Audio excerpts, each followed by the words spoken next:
Hello everyone, my name is Shrutika Soni. आज मैं आप लोगों के बीच अपना सेकेंड पार्ट लेकर आई हूँ अपनी मोटिवेशनल सीरीज़ का, जिसमें हमारे साथ हमारी सेकेंड एलुमनाई है कोमल, जो आपसे अपना एक्सपीरियंस शेयर करेगी। Thank you.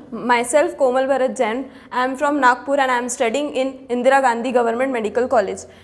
And I want to share my best part of my life because that 2 years of my life are the best in my whole life.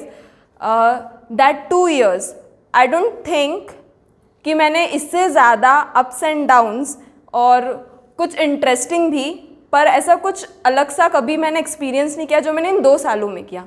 सबसे ज़्यादा मज़ा भी आया और उतना ही ज़्यादा मुझे मार भी पड़ी, बहुत बार घर वालों से, बहुत बार टीचर्स से, पर वो शायद मेरे लाइफ का सबसे बेस्ट पार्ट रहा होगा। आपने कैसे सोचा कि आपको नीट में जाना है, आपको मेडिकल के लिए प्रिपेयर करना है, ये इतना डिफिकल्ट कोर्स है, तो आपके माइंड में थॉट्स कहाँ से आए? वैसे मैं सच कहूँ तो बहुत फिल्मी लगेगा, बट मुझे बचपन से ऐसे शौक था। बचपन में जब हम खेलते हैं ऐसे होता है, और या मूवीज़ देख के ऐसे थोड़ा कुछ लगा कि बचपन से ऐसा लगता था कि मुझे बड़े होकर डॉक्टर बनना है। पता नहीं कि वो बचपना कब मेरा सपना बन गया। 7th 8th में आते आते मुझे ऐसा लगा कि नहीं, मुझे कुछ अच्छा करना है, अपनी लाइफ में कुछ अच्छा करना है, और उसमें मेरे को ऐसा लगा कि डॉक्टर बनना एक बहुत नोबेल प्रोफेशन है। तो मुझे ऐसा लगा कि नहीं, मुझे उसको लेके थोड़ा सीरियस होना चाहिए। तो 7th 8th के आसपास शायद मुझे ऐसा लगा कि नहीं, मैं करूँगी।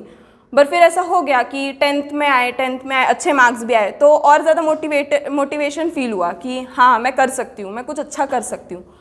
पर फिर अच्छे मार्क्स भी आ गए तो घर वालों को भी उम्मीदें बढ़ गई कि नहीं, हमारी बेटी कुछ बहुत अच्छा करेगी। तो इतना ज़्यादा हम लोग, मुझे लगा कि कुछ अच्छा कर रही हूँ मैं, शायद अच्छा कर रही हूँ। और फिर मैंने सोचा कि अब कहाँ जाए। वैसे तो मुझे कुछ भी आइडिया नहीं था कि 10th के बाद कैसे जाते हैं, क्या करते हैं, और किस एग्ज़ाम के थ्रू एडमिशन ऐसा होगा, कि कैसे कॉलेजेस मिलेंगे, कोई आइडिया नहीं था।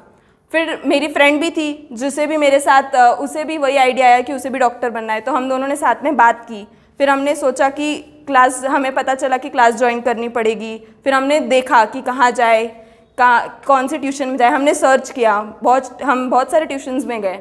फिर मेरी फ्रेंड थी, पहले शायद वही गई थी FIM में, तो उसने वहाँ से इंट्रोडक्शन लिया, उसने वहाँ से इन्फॉर्मेशन निकाली और उसे पता चला कि मतलब बहुत अच्छा पढ़ाते हैं, स्टूडेंट्स पे ध्यान देते। तो उसके साथ फिर मैंने भी आई, तो मैंने भी इंक्वायरी की, पता चला कि बहुत अच्छा है। तो फिर मैंने ज्वाइन किया FIM के लिए। और जब मैं पहली बार FIM आई तो मैं बहुत कॉन्फिडेंस के साथ आई थी। मुझे कभी ऐसा लगा नहीं था कि मैं कुछ कम करूँगी, नहीं करूँगी। मेरे को ऐसा लग रहा था कि हाँ, मैं जब 10th में अच्छा कर लिया है तो मैं यहाँ भी कर लूँगी, नीट भी क्या कर ही सकती हूँ। तो ऐसे मैंने FIM ज्वाइन किया। अब ये तो हो गई आपकी ट्यूशन ज्वाइनिंग की बात। अब जैसे 11th 12th आपको पता है, तो आपने किस तरह प्रिपेयर किया? वो 2 साल आपने कैसे प्रिपरेशन किया, आप हमारे दर्शकों को बताइए। ओके गाइज, तो ये सबसे इंटरेस्टिंग पार्ट है।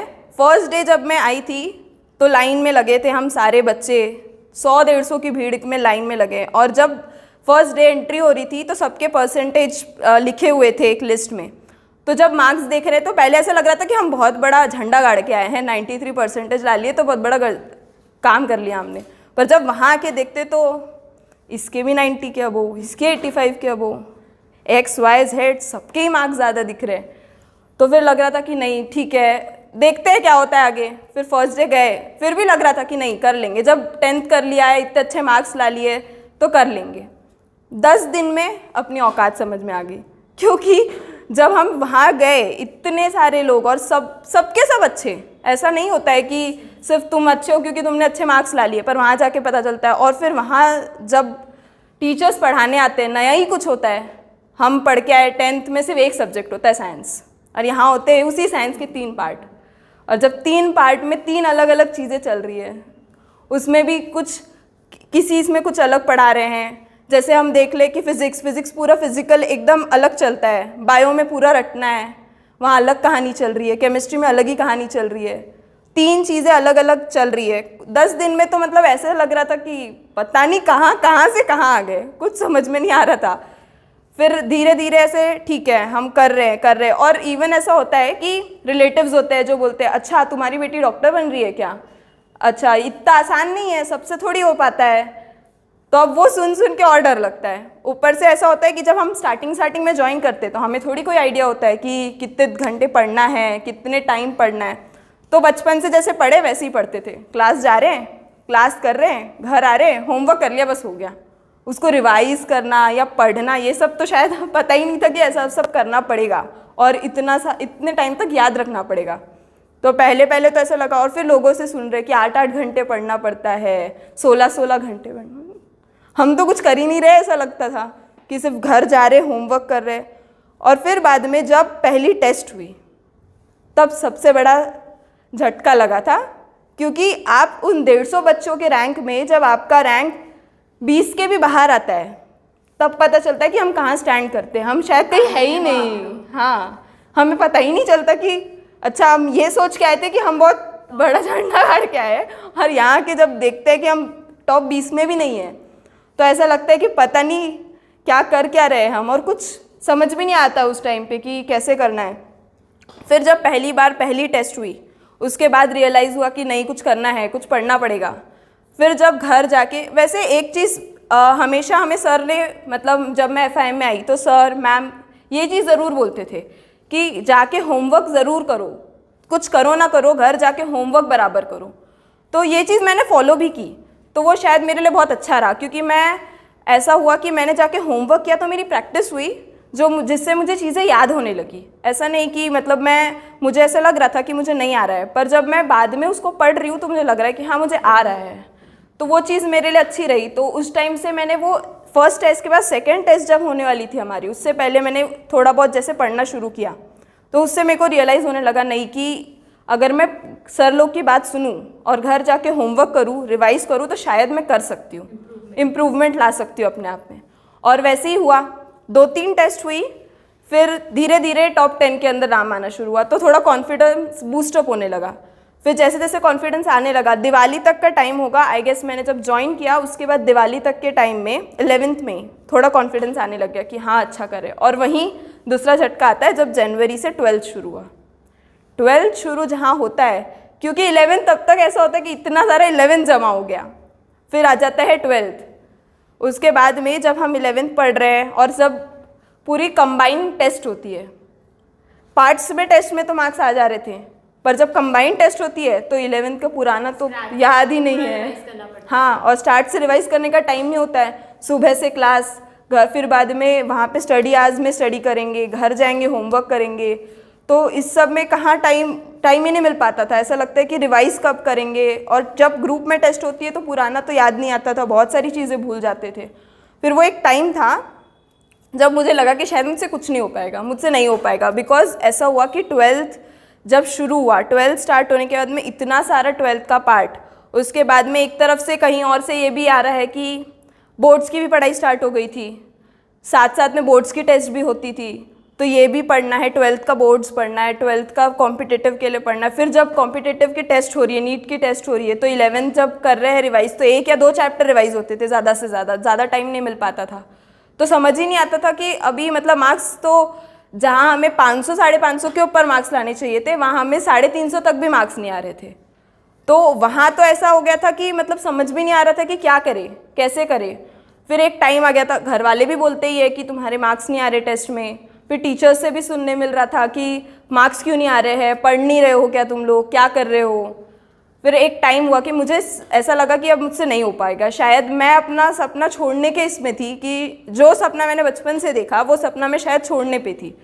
एक टाइम आया, फिर मुझे लगा कि पता नहीं क्या करूं। फिर एक बार सर से बात हुई, बहुत बार ऐसा होता है, तो फिर ऐसा हुआ कि सर ने समझाया कि नहीं, अभी भी टाइम है तुम्हारे पास, अभी भी बहुत टाइम है, अगर तुम कोशिश करोगे तो अभी भी हो सकता है, कुछ इम्प्रूव कर सकते हो। हाँ, तो फिर मैंने सोचा ठीक है, अभी जैसा सर ने बताया वैसे मैंने पूरा शेड्यूल किया। सुबह जल्दी उठ के आना, क्लास में आना, सुबह जल्दी आना। फिर सुबह बहुत बार होता है, क्योंकि मेरी तो आदत ही नहीं थी कि जल्दी उठ के पढ़ो, मैं तो बिल्कुल लेज़ी टाइप की थी कि इतने जल्दी उठ के पढ़ना मुझसे कभी नहीं हुआ। पर सर ने एकदम स्ट्रिक्टली टाइम दिया था कि नहीं, तुम्हें 7 बजे आना है तो आना ही है, और जो अगर नहीं आए तो डांट पड़ती थी। तो सुबह 7 बजे आए, जब जो काम था कभी नहीं किया वो भी किए, सुबह 7 बजे आए, सुबह 7 बजे क्लास में आते थे। और सुबह 7 बजे से जो पहले स्टडी कर रहे हैं, स्टडी आवर्स होते हैं, उसके बाद में लेक्चर्स कर रहे हैं, लेक्चर्स करने के बाद में उसका होमवर्क कर रहे हैं, और जब 7 बजे 8 बजे तक क्लास करने के बाद घर जाते तो इतना थक जाते कि इच्छा भी नहीं होती कि कुछ और आगे करें, पर फिर भी उस टाइम भी हमने किया। ऐसे ऐसे भी दिन आए कि हम शायद 4 घंटे या उससे कम सोए होंगे, या कभी कभी सोए भी नहीं होंगे, ऐसे भी दिन आए, क्योंकि करना पड़ा। उसके लिए वो मोटिवेशन चाहिए था कि जब हमें कुछ चाहिए तो हमें उसके लिए कुछ एक्स्ट्राऑर्डिनरी करना पड़ेगा, जब एक्स्ट्राऑर्डिनरी चाहिए तो एक्स्ट्राऑर्डिनरी करना भी पड़ेगा। तो इसलिए हम लोगों ने उसके लिए उतनी मेहनत भी की। इवन बहुत बार ऐसा भी हुआ कि नहीं छोड़ देते हैं, हर कोई तो कर रहा है सिंपल सिंपल सा कुछ भी, वो कर लेंगे, क्या क्या चले जाएगा।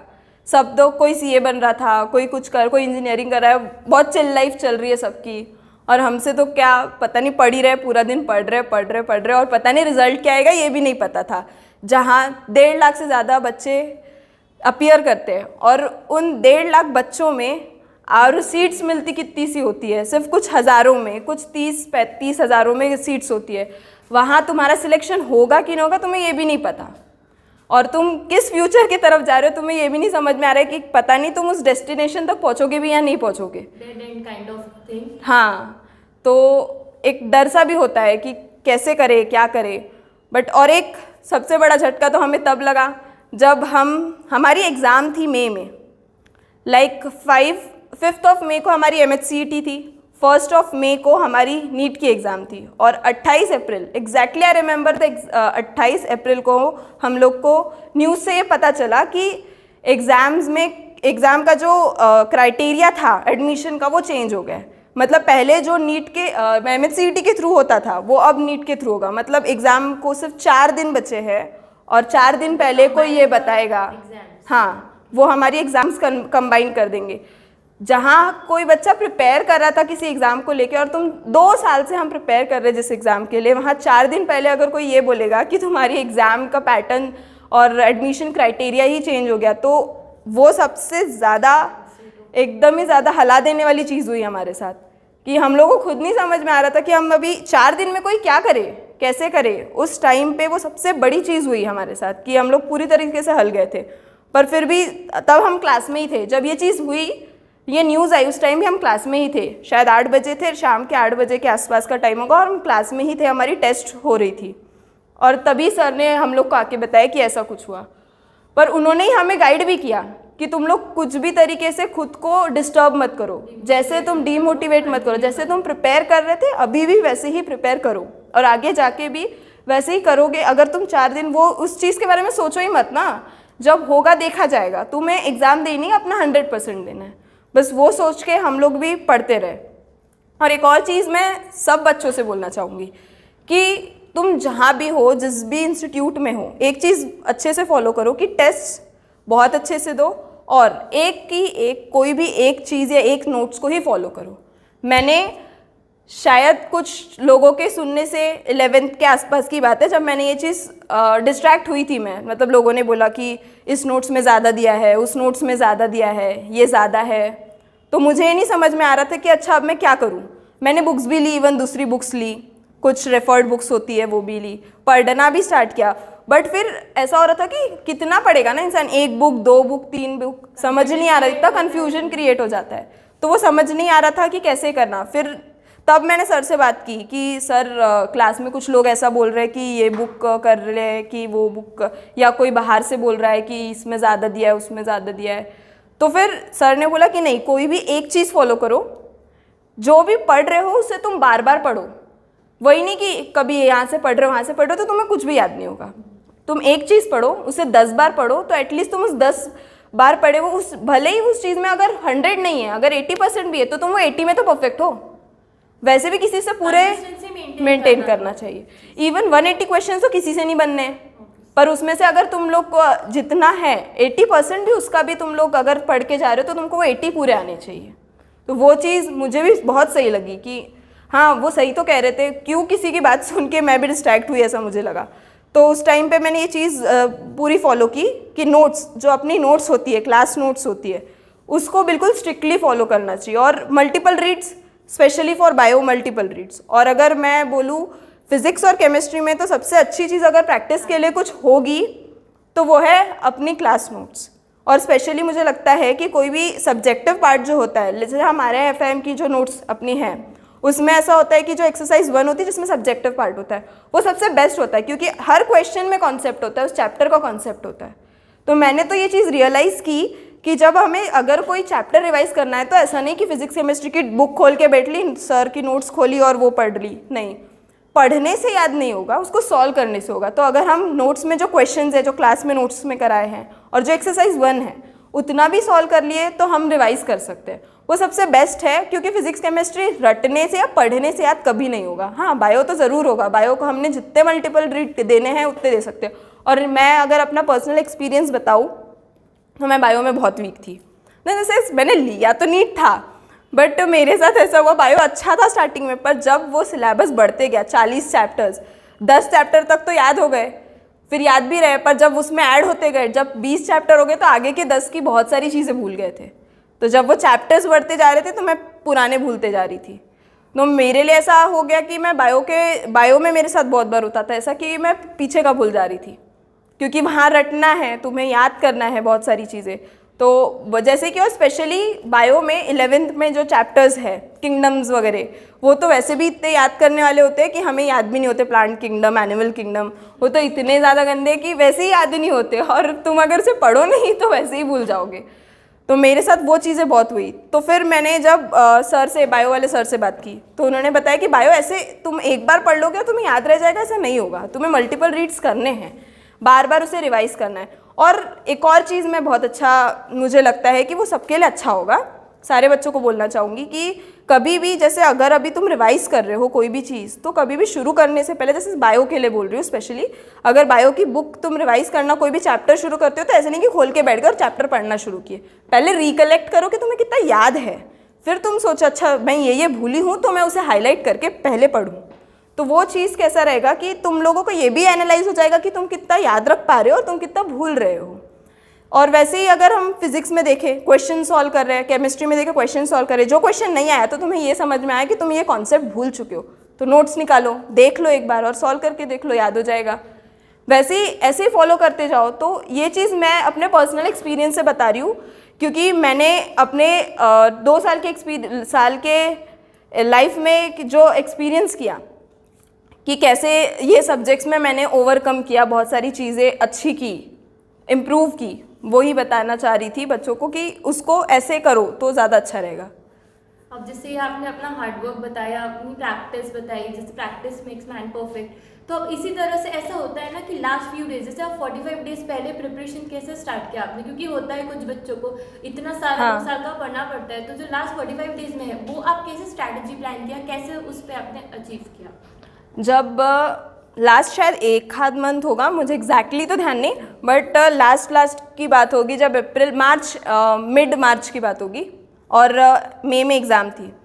तो सबसे पहले जब हम लोग ने वो चीज़ आने लगा, टाइम पास आता है तो वैसे से डर बैठ जाता है, ऐसा लगता है टाइम आ रहा है, मेरा ये बच्चा है, मेरा वो बच्चा है, मेरा ये भी बच्चा है, मुझे कितना याद है, मुझे कितना याद नहीं है, मुझे सब मगअप करने के पूरा गड़बड़ होने लगता है, समझ नहीं आता कि अच्छा, और टेस्ट भी हो रही होती है क्लास में, तो ऐसा लगता है यार मैं टेस्ट दूँ नहीं दूँ, मार्क्स अच्छे नहीं आए तो नहीं, मैं पूरा पढ़ के देती हूँ नहीं, फिर ऐसा होता है कि अच्छा फिर तुम टेस्ट नहीं दो तो घर वाले भी पूछेंगे कि टेस्ट थी ना आज, गई क्यों नहीं, तो फिर दूँ कि नहीं दूँ, पूरा पढ़ के दूँ, कैसे करूँ, कुछ समझ में नहीं आता। फिर ऐसा हो रहा था कि पहले 1-2 बार तो मैंने टेस्ट दी, फिर मार्क्स कम आ रहे, फुल सिलेबस टेस्ट होती है और पूरा रिवाइज नहीं होता है तो मार्क्स कम आ रहे हैं, और जब मार्क्स कम आते हैं तो फिर डीमोटिवेशन टाइप फील आने लगता है। तो फिर 1-2 टेस्ट मैंने नहीं दी, एक्चुअल में मैं नहीं गई। फिर सर ने बुलाया कि लास्ट टेस्ट हुई थी, कहाँ थी तुम? सर पढ़ाई नहीं हुई थी, रिवाइज करके दूंगी, ऐसा रीज़न दिया मैंने। तो सर बोले अरे तो ये क्या रीज़न हुआ, अगर तुम्हारा रिवाइज नहीं हुआ रहेगा तो तुम क्या उस दिन नीट भी नहीं दोगे? ये भी सही था। तो मुझे लगा हाँ यार सही तो बोल रहे हैं, एटलीस्ट जितना याद आ रहा है वो तो पता चलेगा। सर ने कहा कि एटलीस्ट टेस्ट दो तो तुम्हें ये रियलाइज़ होगा, तुम्हें पता चलेगा ना कि तुम्हें कितना याद है कितना नहीं है, और तुम भूल रहे हो, जहाँ तुम भूल रहे हो तो तुम बुक खोल के देखो, उस दिन वो टेस्ट एनालाइज करो, घर जाके देखो कहाँ से तुमने किया, कितने क्वेश्चन सही किए, कितने गलत किए, और गलत किए तो तुम्हें क्यों याद नहीं था, क्या गलत किया, अगर सिली मिस्टेक है तो कैसे क्यों सिली मिस्टेक कर ली तुमने, और आगे दूसरा अगर क्वेश्चन गलत ही है तुम्हें नहीं आया तो वो कॉन्सेप्ट खोल के देखो बुक में से। तो फिर मैंने वो चीज़ें करनी शुरू की। तो हाँ, और एक चीज़ है कि टेस्ट स्किप नहीं करना चाहिए। लास्ट के जो टाइम होता है, लोग बच्चे स्पेशली करते हैं, क्योंकि मैंने भी की, इसलिए बोल रही हूँ कि होता है, वो सबके साथ होता है कि सबको लगता है कि नहीं देना चाहिए डर के कारण। हाँ, क्योंकि मैंने भी खुद, मैं बोल रही हूँ कि मैंने 2 टाइम तो नहीं दी टेस्ट, मैंने 1-2 बार नहीं दी। तो मुझे जब सर ने डांटा तो फिर मुझे लगा कि नहीं, मैंने टेस्ट देनी चाहिए। तो फिर मैंने कॉन्जिक्यूटिव टेस्ट देनी शुरू की। तो फिर जब मैं टेस्ट दे रही हूँ, तो जैसे पहली ही टेस्ट हुई मेरी, 2 टेस्ट मैंने नहीं दी। उसके बाद जब मैंने फिर से पहली टेस्ट दी, तो पहली टेस्ट में ऐसा हुआ कि मैंने देखा कि मुझे फिजिक्स में जैसे कि करंट इलेक्ट्रिसिटी के कुछ क्वेश्चन नहीं आए, कुछ वेव थ्योरी के नहीं आए। अब जब घर जाके देख रही हूँ, फिजिक्स में वो नहीं आ रहा है, जैसे केमिस्ट्री में से कुछ इलेक्ट्रो केमिस्ट्री का कुछ नहीं जम रहा है, तो फिर मैंने थर्मोडाइनमिक्स का कोई क्वेश्चन नहीं जमा। बायो में कोई चैप्टर, जैसे कि अगर मुझे कोई क्वेश्चन नहीं जम रहा है बायो का भी, किसी पर्टिकुलर टॉपिक नहीं जम रहा है, तो फिर मैं घर जाके देख रही हूँ।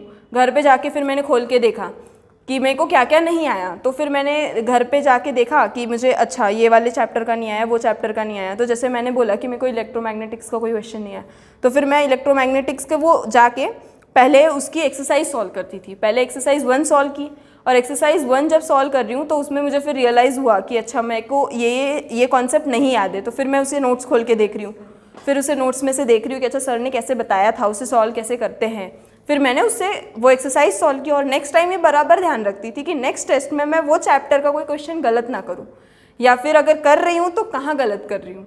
तो नेक्स्ट टाइम ये चीज़ कैसे हो रही थी कि हर इस चीज़ से एक चीज़ पॉजिटिव होती है कि अगर मैं इस बार एक चैप्टर को देख रही हूँ कि जैसे मुझे वेव थ्योरी नहीं आया और इलेक्ट्रोमैग्नेटिक्स नहीं आया, मैंने 2 उसकी सॉल्व कर ली, एक्सरसाइज सॉल्व कर ली, एक्सरसाइज सॉल्व की। नेक्स्ट टाइम मैंने जाके देखा तो मेरे एटलीस्ट हर सब्जेक्ट में ऐसे 2-2 क्वेश्चन भी अगर रहे होंगे एक टॉपिक के, तो 4 क्वेश्चन बढ़ते, और 4 क्वेश्चन एक सब्जेक्ट के, मतलब कि 12 क्वेश्चंस पूरे पेपर में, और वहीं मल्टीप्लाई बाय 4 करेंगे तो हमारे मार्क्स इंक्रीज़ हो रहे हैं। ऐसे हर टेस्ट में अपने मार्क्स भी इंक्रीज़ होते हैं। तो ये चीज़ जो रही वो मेरे लिए बहुत पॉजिटिव रही। मैंने वो चीज़ को बहुत अच्छे से फॉलो करना शुरू कर दिया, क्योंकि मेरे को वो पॉजिटिविटी दिखने लगी उसमें। हर एग्ज़ाम के बाद हर टेस्ट में मार्क्स बढ़ते हुए दिखने लगे।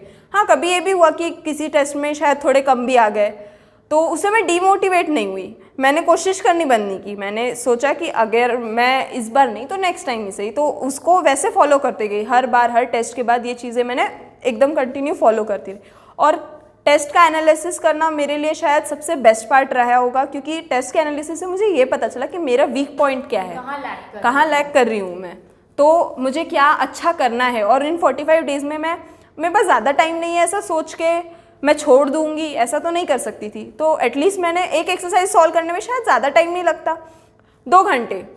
एक्सरसाइज 1 सॉल्व करने में मुझे सिर्फ 2 घंटे लगे होंगे शायद, तो 2 घंटे में बिल्कुल एक सब्जेक्ट को तो आप दे ही सकते हो पूरे दिन में। तो अगर तुम मुझसे एक चैप्टर और कहीं नेक्स्ट एग्जाम में 2 क्वेश्चन सही कर रहे हो और मल्टीप्लाई बाय 4, मतलब कि तुम वेटेज बढ़ रहा है, तो तुम अगर 8 मार्क्स एक सब्जेक्ट में ऐड कर रहे हो हर बार, तो उसमें गलत क्या है। मैं बिल्कुल दे सकती हूँ उतना टाइम अच्छा, जबकि फिजिक्स में अगर मैं पढ़ के देख लूँ ना तो मुझे नहीं लगता कि मुझे याद होगा। इवन मैं केमिस्ट्री की बात करूँ कि मैं कोई क्वेश्चन जाके देखूंगी, अच्छा इसके बाद ये किया, उसके बाद वो स्टेप थी, ये स्टेप थी, तो ऐसे थोड़ी याद होगा। जब मैं खुद से करूँगी, मेरा माइंड अपने आप चीज़ें क्लिक कर रहा है, तो अभी तो मुझे याद होगा। तो वो चीज़ मेरे लिए अच्छी रही कि टेस्ट, और ये चीज़ शायद मैं सबको बोलना चाहूँगी, सारे बच्चों को बोलना चाहूँगी कि टेस्ट एकदम ईमानदारी से दो और उन टेस्ट का एनालिसिस बहुत अच्छे से करो, तो तुम लोग के लिए वो बहुत पॉजिटिव रहेगा। और अगर मैं लास्ट 45 डेज़ का अपना शेड्यूल बताऊं, तो अगर 24 आवर्स में तुम 6 आवर्स छोड़ दो सोने के, या 4 आवर्स छोड़ दो, 6 आवर्स में खाना पीना सोना सब छोड़ दो, उसके अलावा जो 14 आवर्स होते हैं, 14 आवर्स में बहुत ज़्यादा टाइम है, अगर देखा जाए तो बहुत ज़्यादा टाइम है। उसमें अगर 3 घंटे फिजिक्स को दो, 3 घंटे केमिस्ट्री को दो और 3 घंटे बायो को भी दोगे, तो 2 घंटे में तुम एक एक्सरसाइज सॉल्व कर सकते हो, 2 घंटे में फिजिक्स की एक सॉल्व कर सकते हो, 2 घंटे में केमिस्ट्री की एक सॉल्व कर सकते हो, और वो 1 घंटे में तुम उस एक्सरसाइज में कहाँ गड़बड़ किए वो देख लो। ऐसे अगर तुम देखो तो एक दिन में तुम 6 घंटे में एक चैप्टर फिजिक्स का, एक केमिस्ट्री का कर रहे हो, और ऐसे ही 6 और 6 घंटे लग गए तो 12 घंटे तो होते हैं। पर अगर देखा जाए तो मुझे लगता है कि फिर बायो पढ़ने को तुम्हें ज़्यादा टाइम नहीं लगना चाहिए बायो में, क्योंकि तुम मल्टीपल रीड्स कर रहे हो, बार बार पढ़ रहे हो, तो तुम्हें टाइम नहीं लगना चाहिए। जैसे अगर तुम कोई चैप्टर खोल रहे हो तो रिकलेक्ट कर रहे हो, और जब रिकलेक्ट हो गया उसके बाद जो तुम भूले हो उसे देख लो, तो ज़्यादा से ज़्यादा 2 घंटे लगेगा शायद एक चैप्टर को। मुझे लगता है 2 घंटे भी नहीं लगेंगे, 1 घंटा लगेगा। तो ऐसे करके अगर तुम 4 आवर्स भी डिवाइड करते हो एक सब्जेक्ट को, तो तुम एक दिन में लगभग हर सब्जेक्ट के 2-2 चैप्टर्स कंप्लीट कर सकते हो। और 45 डेज मतलब, और मेरे को तो चैप्टर अभी भी काउंटिंग पे याद है कि 30 चैप्टर्स फिजिक्स में, केमिस्ट्री में है और बायो में 40 चैप्टर्स है। तो तुम्हें शायद 15 दिन ही लगेंगे, एक रिवाइज फिर से हो जाएगा तुम्हारा, वो भी बहुत अच्छे से। इतना तुम्हारा मेहनत किया तुमने, इतना सब कुछ किया, तो अब इसके साथ तुमने जो 12th बोर्ड रहता है ऑब्वियसली उसका भी वेटेज काफ़ी रहता है। हाँ। इस एग्जाम के साथ, तो तुमने वो कैसे मैनेज किया, वो कैसे पढ़ा? वैसे एक चीज़ का सबको बच्चों को बोलना चाहूँगी कि तुम लोग जो भी ट्यूशन या जो भी इंस्टीट्यूट ज्वाइन करो तो उसमें एक चीज़ का ध्यान रखो कि वहाँ बोर्ड्स पे ध्यान दिया जाए स्टार्टिंग से। जैसे हमारे नहीं 12th से, जैसे कि क्योंकि वैसे भी 12th ज़्यादा मैटर करेगा। तो हम लोग जैसे कि हमारे क्लास में तो होता ही है कि स्टार्टिंग से ही शुरू होता है, जैसे ही 12th स्टार्ट हुआ वैसे ही 12th की बोर्ड्स की टेस्ट हो रही है। उसके बाद में जैसे चैप्टर कंप्लीट हुआ टेस्ट हो रही है, बोर्ड की भी हो रही है, और यहाँ पे जैसे कि कॉम्पिटिटिव साइड बाय साइड हो रही है, तो तुम्हारी उसकी प्रिपरेशन भी साइड बाय साइड होते जाती है।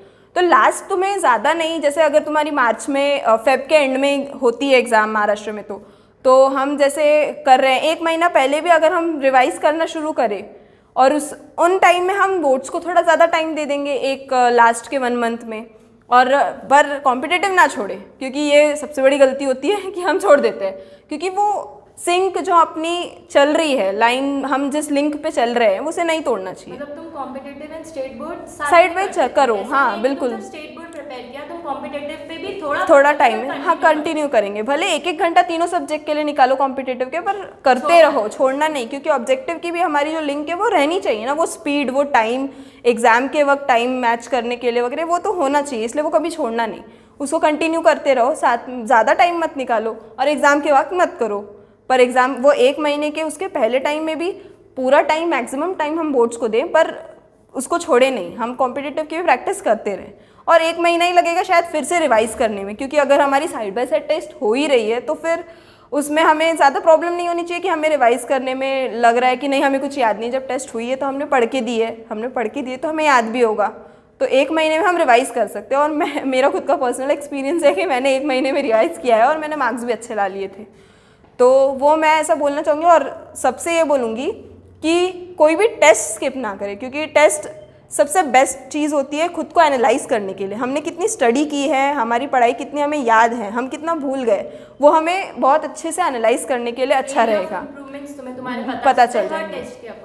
हाँ, तो इसलिए कैसा टेस्ट हमेशा बच्चों ने देती रहनी चाहिए, टेस्ट नहीं स्किप करना है, और 1 फोकस एक ही नोट्स या एक ही कोई भी सोर्स उसी के ऊपर चलते रहो, तो वो सबसे बेस्ट रहेगा। अब जैसे जो हमारे स्टूडेंट्स देख रहे हैं जो भी अपियर करेंगे, तो उनके लिए तुम्हारा क्या व्यूज़ है कि मतलब वो कैसे किस टॉपिक पे ज़्यादा फोकस करें, बिकॉज तुमने ये एक्सपीरियंस किया है, तुम्हें नॉलेज होगा, तो तुम उनको क्या गाइड करना चाहोगे? मतलब टॉपिक वाइज बताओ, सब्जेक्ट वाइज बताओ, ऐसा थोड़ा एक्सपीरियंस अपना।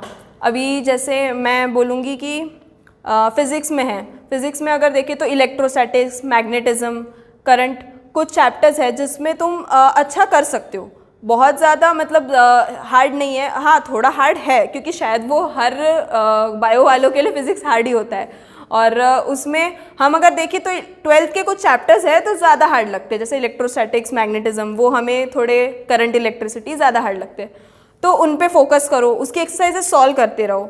मतलब अगर तुम्हें नहीं आ रहा है तो एक्सरसाइज सॉल्व करो, ज़्यादा टाइम तो लगेगा नहीं तुम्हें, 1 घंटा, अगर तुम बार बार कर रहे हो तो धीरे धीरे तुम्हारा टाइम भी कम होते जाएगा, तो तुम वो एक्सरसाइजेस सॉल्व करते रहो।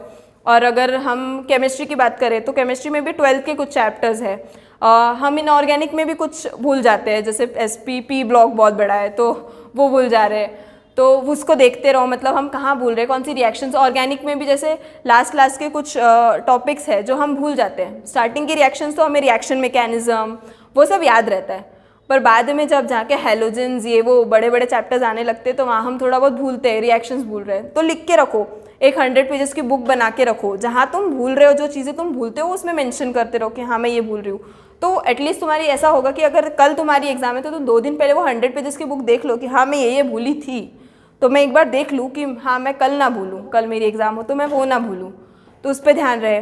और जैसे अगर बायो में है, बायो में वैसे तो इतना ज़्यादा कोई होना ज़्यादा नहीं है, तो मोस्टली नीट वालों को बायो अच्छा ही लगता है, पर बायो में जैसे कि जेनेटिक्स है, कुछ लोगों को जेनेटिक्स नहीं अच्छा लगता, कुछ लोगों को किंगडम्स याद नहीं रहते, तो वो जैसे कुछ है जिसमें एग्जाम्पल्स याद रखने हैं, और कहाँ पे कुछ साइकिल्स है जो याद रखनी है, जैसे वो बॉटनी में है ही क्रेब्स साइकिल, ये वो जो साइकिल्स है वो हमें याद रखनी है, तो वो देखते रहो। एक छोटी सी बुक बनाई है, उसमें लिख लो कि हाँ मैं ये पॉइंट भूल जाती हूँ, ये कुछ एक्सेप्शंस है जो मैं भूल जाती हूँ, तो वो उसमें लिख के रखो, की नोट्स बना के रखो, हाँ, पहले तुम उसे रिवाइज कर सको।